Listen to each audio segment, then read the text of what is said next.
Hello, I'm Michael Cantrell, and you are listening to the Prison Officer Podcast, a place to have a conversation about the forgotten cops that work in this country's jails, prisons, and correctional centers. A place for me to try to make sense of a career spent working inside the fence with some of the greatest people that nobody sees or recognizes for the important job they do to keep this world safe. If you love this podcast, hit the follow button, or better yet, share with your family, friends, or coworkers. Hello, and welcome to the Prison Officer Podcast. Today I'm going to talk about, a couple of things. I'm going to talk about change. I'm going to talk about the new generations that are coming to work in our prisons. I want to talk about the old crusty officers that work in our prisons currently. And hopefully at the end of this, we can talk about how we can all work together to try to meet the challenges of the changes that have come our way in the last several years. And to start off with, I'm going to read a couple of news articles here and refer back to them, just some of the headlines that I've been seeing lately. Here's one from News Nation. Experts warn prison staff shortages put lives at risk. And they go here to say, prisons large and small at state and federal levels are seeing correctional officers leave en masse. The prison workforce across the nation is down nearly 20%, and most of these employees have left the job in the last 2 years. The staffing shortage threatens officers, inmates, and the public safety. It also talks about Governor Ron DeSantis in Florida has activated the Florida National Guard to address the staffing crisis at the state's correctional facilities and to assist and train correctional officers. This comes after DeSantis increased jail workers' pay by 60% in January. Florida's staffing shortage has resulted in the temporary closure of 176 inmate dorms and suspension of 431 work squads. This shortage threatens the safety of officers, inmates, and the public. So that sounds scary. What are we going to do about this? How are we going to bring people back into this career? One of the things I hear a lot lately when I travel around the country from different people is that part of the problem is the new generation, the millennials, the Generation Z, that these are the staff that are coming in and that they're not dedicated and that they have a poor work ethic. And this is what I hear a lot from the older staff. And then I'll talk to the millennials and the Generation Z staff, and they have a different take on it. They say stuff like, I can make just as much money working at Target as I can here, and it's safer, and people treat me better. They'll say stuff like, well, family's more important to me than work. They expect me to be at work all the time. And these are foreign concepts. I admit these are foreign concepts to me. Not that my family wasn't important, but work was a very big part of my identity as a correctional officer. My successes or failures at work were a part of my identity.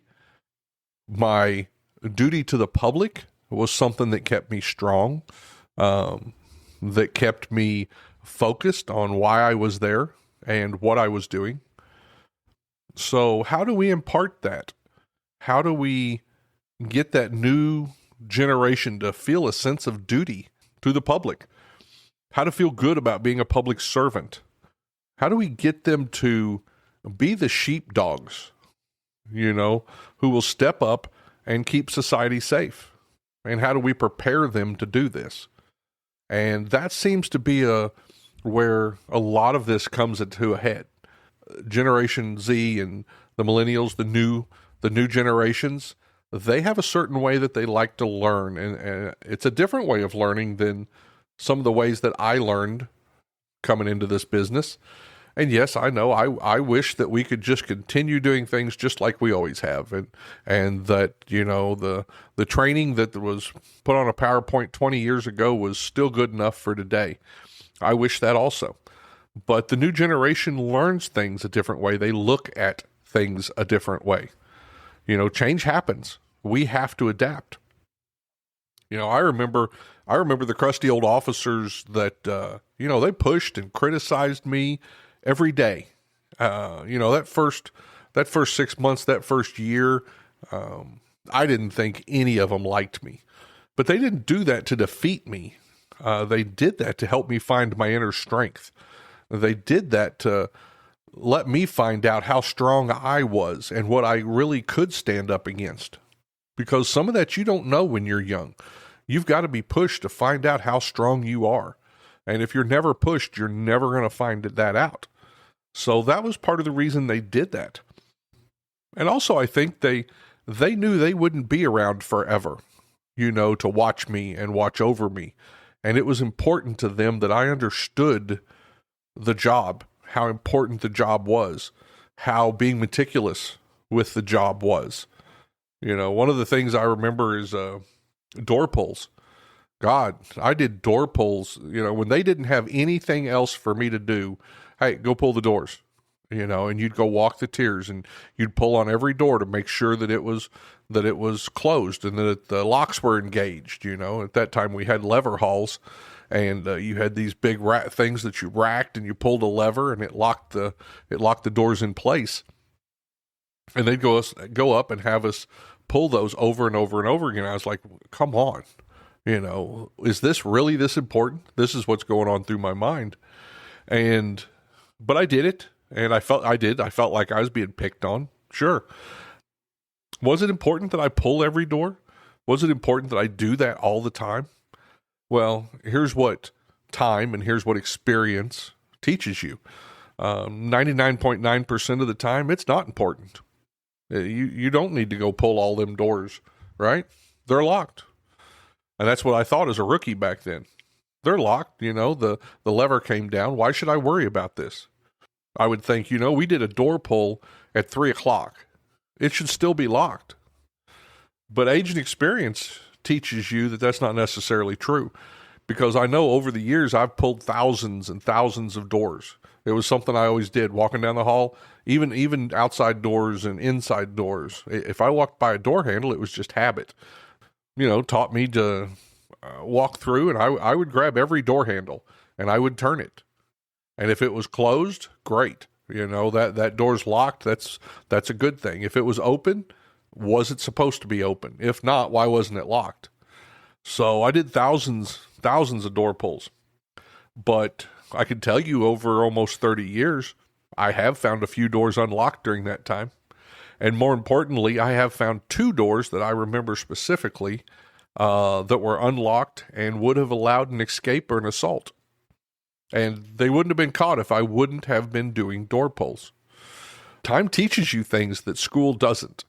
History teaches us what to do and what not to do if you'll just listen to it. And I think one of the things that a lot of the new generation don't understand is that our policies aren't just arbitrary. It wasn't just people sitting around in a room, making up stuff to put on paper. Almost every policy that you have at your jail or your correctional center stems from a correctional failure sometime in the past. And those policies were put in place to correct that failure and to make sure it doesn't happen again. And I don't know, when you walk through your prison, if you'll look around and maybe up in the corner, of the fence, you'll see a piece of razor wire that's been put up there extra. Maybe that wasn't always there. Maybe somebody tried to escape there, so they came along and they put extra razor wire there. Policy's the same way. Whenever we have that correctional failure, we go back to our policies and we implement new policies that will prevent that from happening next time. That's kind of, when you reflect on it, that's why we do a lot of what we do. And I'm talking to the newer generation now, because I know a lot of it feels like, well, why do we have to do that? Well, that's just redundant. Well, some of it is redundant, and some of it's going to be redundant, and you're going to do it 1,000 times. But when you do it that one time, and you've prevented an escape, and you've prevented someone from getting assaulted, maybe someone it's worth it. It's worth it that you did it all 1,000 times up until then. And I think that's why those old crusty officers were so hard on me. And I think that's a lot of what the new generation of staff are feeling now. Why are they being so hard on me? Why are they picking on me? And it's not picking. We need staff that work in prisons that are able to withstand the rigors, the fear, and the manipulation of working in a prison. And yes, things have went too far in the past, and some of those old crusty guys were mean, but we still have to teach people and get them to understand the seriousness of what we do. When we don't do a good job, people go over the fence and people die. That's the truth of it. We're tasked with keeping people in prison. Society has tasked us with that. And we do that to keep them safe, to keep your mother, your father, your friends, your community safe. So, do I think they need to be as hard as they were when I came into working in corrections? Probably not. But we need to meet in the middle. You know, those old crusty officers need to tone it down just a little, need to take the time to explain why. And the new generation of officers needs to toughen up a little and take time to understand why we're doing this. Why is it important that you do that door pull? Why is it important that you do that fence check and actually look at the fence, not your feet? Can't tell you the number of times I went and watched a fence check with some of my newer officers, and they're looking at everything but the fence. Fence checks are extremely important. You need to scan that fence. You need to look for anything in the fence, anything that's been tampered with in the fence, anything that's been dug around the fence, anything that's been thrown into the fence. It's not just taking a walk. And I see so many staff who do that. Well, I'm going to go smoke a cigarette. So they go do a fence check, and they're so busy smoking a cigarette, they're not really looking at the fence. It's important that we do that stuff. And the importance of it isn't going to ever show up until that one time. We stop escapes, we stop suicides, we stop fights, we do all this stuff, and nobody cares. Nobody cares. You never hear about it. It's never in the newspaper. But the one time you don't, it's going to end up in the newspaper. The one time that inmate hangs himself, the one time that inmate escapes, it's going to end up in the newspaper, and it's going to embarrass you and the people you work with and the community that you work for. And for those old crusty veterans out there, the officer that's been around for a while, tone it down a little bit. Figure out how you're going to mentor this generation of staff. Figure out what it is that you need to communicate with them. You know, the response I commonly hear is, well, they don't listen. I'm done talking to them. Or, they think they know everything. Let them find out on their own.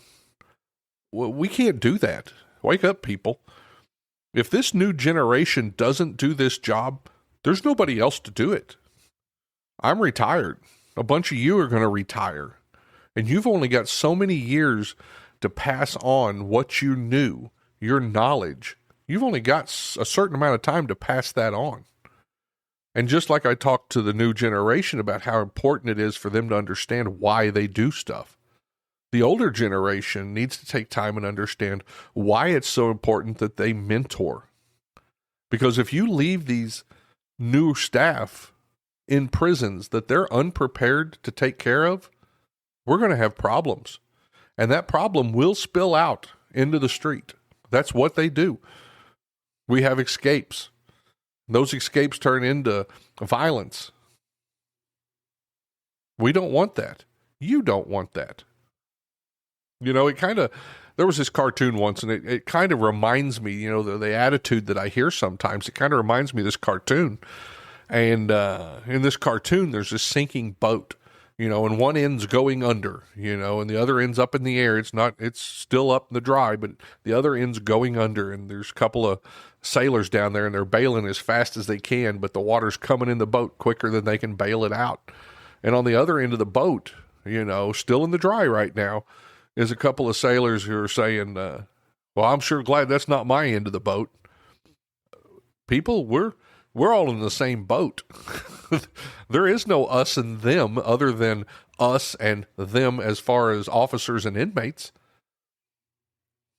But whether it's older officer, whether it's a newer officer, it's us. We're in the same boat. We don't get to pick which end of the boat goes down. It's the whole boat's going to go down. So how do we teach the new generation to understand the importance of, these little things in corrections?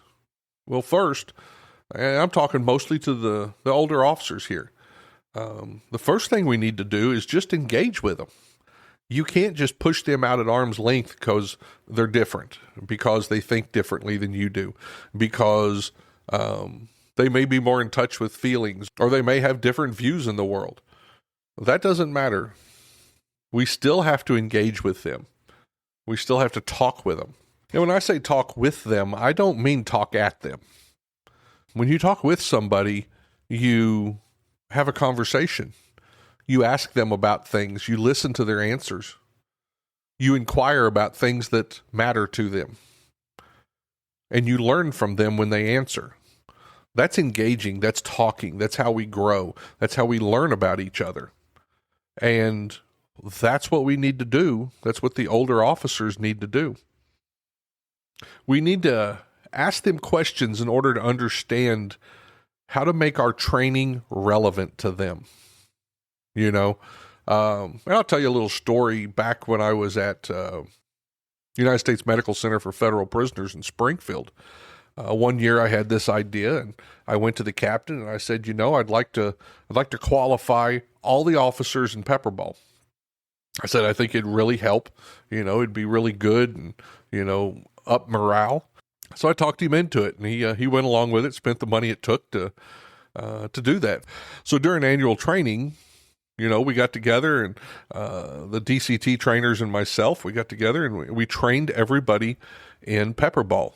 We got them as an end user and ready in case we needed them to take a pepper ball delivery system and be able to use it. And I thought this was great. So did the class. We got a lot of positive reaction from it. People were excited. It was a new tool for some of them. And that was wonderful. So next year rolls around, and I'm getting class going, and that's one of the things we're going to do again. We're going to recertify pepper ball. And so we're getting the class going. I said, hey, and we're going to recertify pepper ball. And everybody's like, I'm like, what's wrong? You guys were excited about this. What? And I said, why aren't you more excited about this? And they said, because only the lieutenants get to use pepper ball. We never get to use pepper ball. And I was like, oh, yeah. I said, yeah, that's true. It is the lieutenants that use pepper ball normally. And I hadn't thought about that. So I'd done all this training and I'd gotten everybody excited about it, but it wasn't relevant to them. They weren't ever going to be utilized with the skill I'd taught them. Now, I will say, shortly after that, I had the opportunity, and I did. I got one of the officers, and I said, hey, come here. You're the non-lethal delivery person. And so they did get, utilize the pepper ball and impact an inmate with it. So that kind of changed it, and it did bring it back around. But we have to make sure that our training is relevant. Are you doing training that reaches them? Are you doing training that gives them what they need to do their job? So here's another thing that older staff can do to get this newer generation on board. And it's let them ask questions. Let them ask a lot of questions. They like asking questions. Okay? They're not going to just ask it one way. They're going to ask it 2 or 3 different ways. They want to come at it from different angles. They don't look at, the old days of, my dad used to say, well, because I said so. Okay. That was enough for me sometimes because I didn't want the wrath that came after that. But that's not enough these days. Even when I went to work in corrections, I had lots of, lieutenants and captains who said, go do this. And if I said why, they said, because I'm the captain, because I'm the lieutenant. Well, that's not enough anymore. We need to let them ask questions, and we need to find out what their questions are, because that will give you clues into what you need to teach them and how to train them if you'll listen to the questions they ask. But they do ask a lot of questions, and they feel that it's okay to ask anybody those questions. So if you're a captain out there, lieutenant, or associate warden, for a millennial or a Generation X to just walk up to you and ask a question is not out of the ordinary for them. And I'll tell you a story. So this has been several years ago, but I went to a training for correctional trainers, and it was strictly for we were learning to be the top level trainer so that we could go back and help instruct all the trainers across all the disciplines in how to be a better instructor. Okay, it wasn't so much that it was learning one subject, but it was how to teach them to be a better instructor. So I signed up for this. Absolutely. I love doing that kind of stuff. Well, it turns out I was probably the oldest person in the room. Okay. So I was surrounded by a bunch of young correctional staff. They were ready to take up the mantle and train the next generation of correctional officers. And so that was great, and it was exciting. There was a lot of energy there. But while I was tending this training, one of the instructors, he was facilitating a class discussion, on the difference between Generation X, millennials, baby boomers, etc. And as this discussion traveled around the room, I remember this one student, a millennial, she said, millennials don't really believe in an upward chain of command. We believe in a horizontal chain of command. And that kind of struck me. I've been on special teams for a long time, and I know what a horizontal chain of command is. Armies have been using it for years. A horizontal chain of command essentially allows highly specialized teams to work autonomously. It allows them, when they're out in the field and things don't particularly go as planned, they don't have to stop and wait for permission to go all the way up the chain and come back down the chain to them, which would absolutely put them in danger. It would run the missions. So that's where the horizontal chain of command came from. So when she mentioned a horizontal chain of command, I'm thinking special forces teams. So during one of the breaks, I needed to know more about this. I didn't understand what she was really getting to. So I caught up with her and I said, so tell me what you mean by a horizontal chain of command. I said, why do you think you should be allowed to work autonomously? Which is the way I took horizontal chain of command.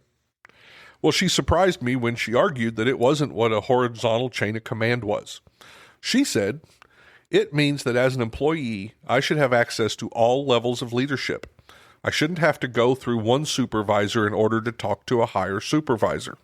And I was like, wow. That's something I haven't experienced. It's something that we're not used to in corrections. Corrections very militaristic, always has been. When you come in as an officer, I didn't talk to the captain unless I was in trouble. If I had a question or if I had a comment or if I wanted to bring something, I went through the chain of command. I brought it to my sergeant. I brought it to my lieutenant. If they thought it was relevant, if they thought it had merit, they would pass it on up, or they would have the captain or someone, ask me about it. And AWs and wardens early in my career as an officer, good morning, sir. Good afternoon. And that was about it. I didn't sit around and try to tell them about how I thought they should fix their prison because, number one, I didn't think I knew enough. And number two, I thought it was very presumptuous of me to be questioning people at this level. People who had worked their way up through the chain of command and people who had this many years of experience and had seen more than I had. So that's something I never would do. And I'm not saying I agree with her definition of horizontal chain of command, and I'm not saying you should, but you do need to be aware that is how some of them think. They think they should be able to walk into the captain's office. And I will tell you, one of my last duty stations, it was a brand new prison. While I was there, I hired more than, I think, 400 staff while I was there. And most of the newly hired staff were green. They had no problem walking into the captain's office. And sometimes it was just to say good morning, but sometimes it was just basic correctional officer questions. They'd come in and tell me, hey, boss, yeah, this form down there in the housing unit, it's got the wrong number on it. And just blew me away that an officer was coming straight to the captain's office in order to bring up something that should have been dealt with by them or with them and their supervisor, who would have been a lieutenant or a GS8, a senior officer specialist. But they felt like I needed to know this, that it was that important that they should go straight to me. And I don't know that I ever did wrap my head around being comfortable with that, but I did begin to understand a couple of things about them as I listened and as I talked to them. Number one, if they thought something was truly important, if they thought it was security related and that somebody needed to know about it or somebody needed to deal with it, they had no problem coming straight to me. I was the chief of custody. I was the person highest up the chain. And in their mind, why would they spend time going through all these other people, slowly getting something corrected when they could come straight to me? Now, as a captain or as a supervisor, you do have to be careful. Yes, I did allow some of that. But at the same time, I redirected them back to the correct way to do that. But don't put them down. Don't just cut them off. Well, I appreciate that, Officer so-and-so. Would you go, when you get back, and show this to the lieutenant and see if this is something that you and the lieutenant can get done at your level? And that's the way I would present it to them. And the fact that they could walk into the captain's office with basic correctional officer questions it's something I never would have done a quarter century before. But when I could, I listened. I invited them to be part of the decision making. I tasked them with projects that not only tested their abilities, but taught them about why we do things. I engaged them to learn about what they wanted out of their careers while they were there. I mentored them on how to get where they wanted on their careers. I would also take time to listen to them if they had a family crisis or if things just weren't going their way.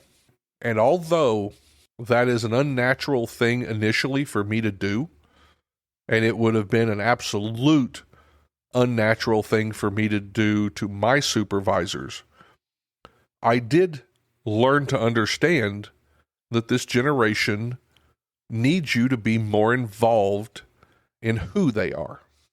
And you may not like that. I don't know. But to this day, I still get phone calls from a lot of them. Many of the young people have promoted and they've moved on to guide, and they're mentoring others, and they're running shifts, and they're doing great things in the bureau. I'm glad I got to be part of that. I learned a lot during that time about the new generation. And all I can tell you is challenge them to be the best, because that's the mission of the prisons we're in today.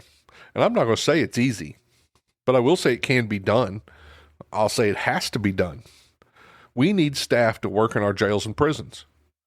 We need to be there to help them and encourage them. We need them to stay and to build on the legacies of the previous jailers and prison officers and correctional officers who've done this job for years and years and years. We need them to be engaged. We need them to want to be the sheepdogs that I was proud of being. We need them to understand that they're public servants. This isn't a job at Target. Can you make more money for less danger at Target? I don't know. Maybe if you make manager or something, sure, maybe you can. I don't know. And there's some areas of the country where pay for jailers and correctional officers is really low. But it's not being a public servant. Working at Target isn't enough for most people. A lot of this stuff I'm talking about comes from a lifetime of working, and you're not going to know how important some of the stuff you did was until you get to the end of your career. You're not going to know how important it was for you to be nice to that one person that one day that changed their outlook, that maybe changed their life. You're not going to know till you get to the end of your career why you have to pull doors 100% of the times. because 99.9% isn't enough. That 0.1% will catch you one of these days.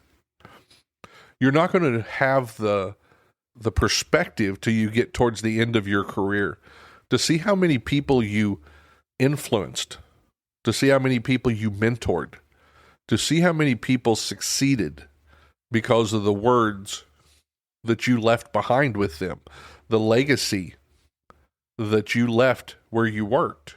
I still have great memories and gratitude towards a lot of senior officers who worked with me over the years. The things they taught me, the things they took time to teach me.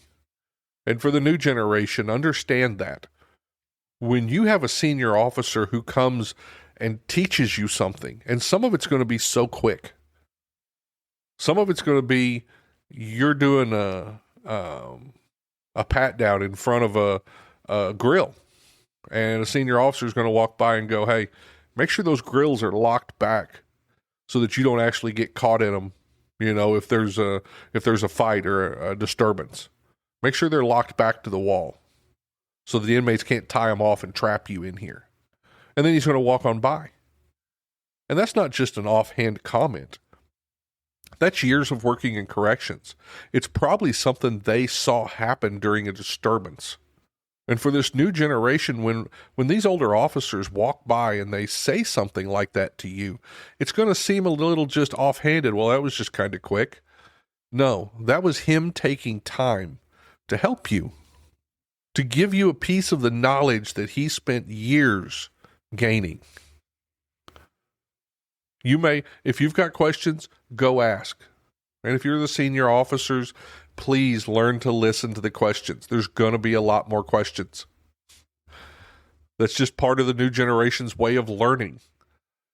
You're not going to put it in a book. You're not going to put it on a slideshow and expect them to memorize it.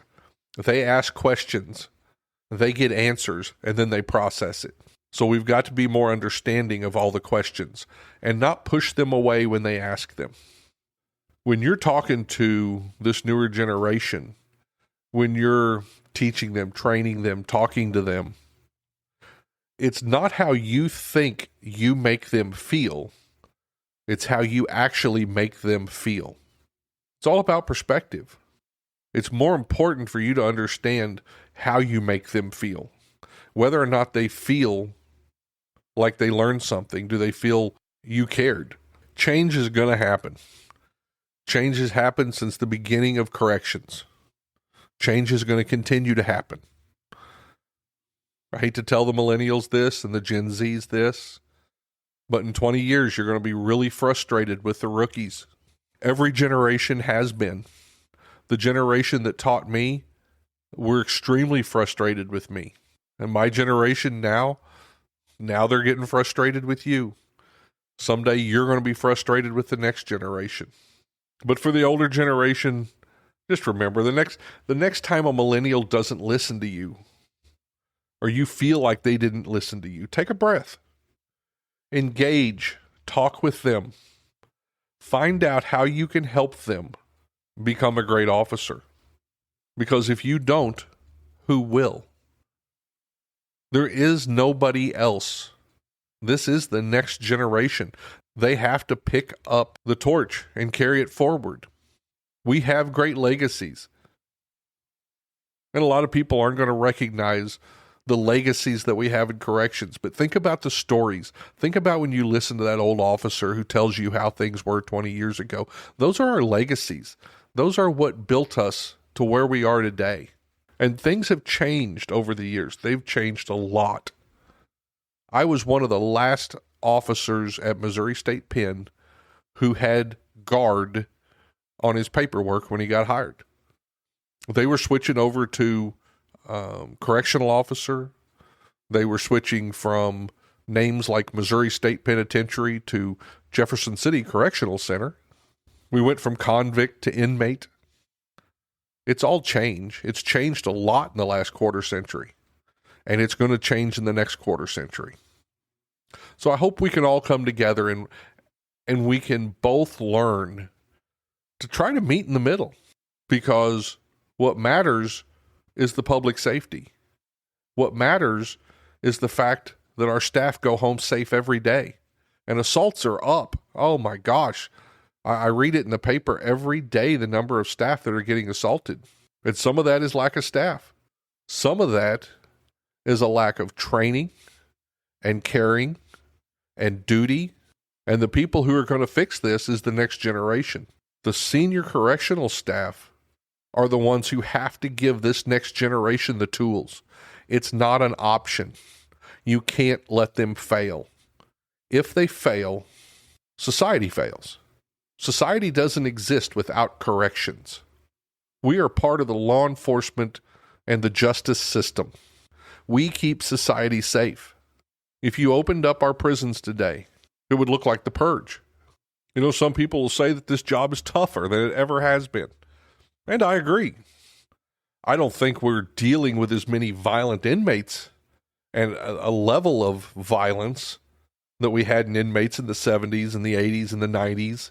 You know, when I hired on, they just, they almost wanted knuckle draggers. But, things were simpler. Keep them alive, keep them in the fence, keep them behind the walls. Life was simpler back then. Officers have more on their plates now. They're being pushed to work in a more corporate style workplace.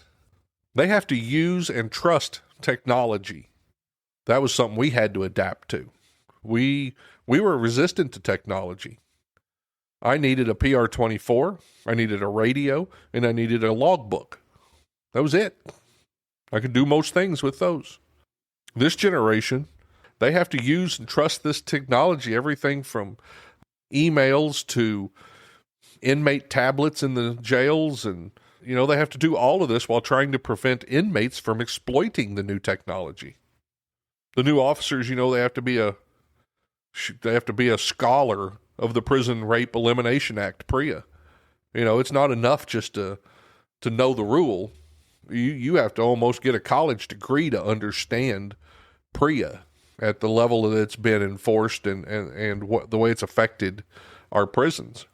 They have to keep up with and adapt. They have to keep up with, adapt to, and never fail to follow all the requirements for providing safe prisons for LGBTQ inmates. They have to deal with questions I never did. Can a female officer strip search a male transgender? Do you provide women's undergarments for male inmates that want to wear them in a male prison? Questions, these weren't on my radar when I first started. But I did learn new policies throughout my career. And so will you. You'll learn to adapt. Prisons will change. Some things are better. As stressful and as problematic as PREA is in the implementation of it, I will tell you that it was needed. I saw things at the beginning of my career that were not right. They shouldn't have been allowed to happen in the prisons. PREA was put in place to help that, but with most things mandated by the federal government, they didn't get it right. So we have to deal with what is there, and we have to make the best of it. Change is inevitable, and we have to adapt to it. There is no other choice. I hope you learned something today, and I hope I put some thoughts in both sides of this generational gap to help them go to work tomorrow and work for the greater good and get rid of the distance between these generations. This is Mike Cantrell, the Prison Officer Podcast. Have a good day. If you enjoy these podcasts, the best way to support the Prisoner Officer Podcast is to share these episodes with your friends or family on social media. Let me invite you to visit www.theprisonofficer.com. If you haven't already, check out the Prison Officer Podcast on Facebook and click that little follow button, or leave us a message, or better yet, leave us a review. And if you're listening to us on Apple Podcast, Google, or Spotify, please click the subscribe button. Till next time, I'm Mike Cantrell. Watch your back, and please take care of each other out there behind those walls.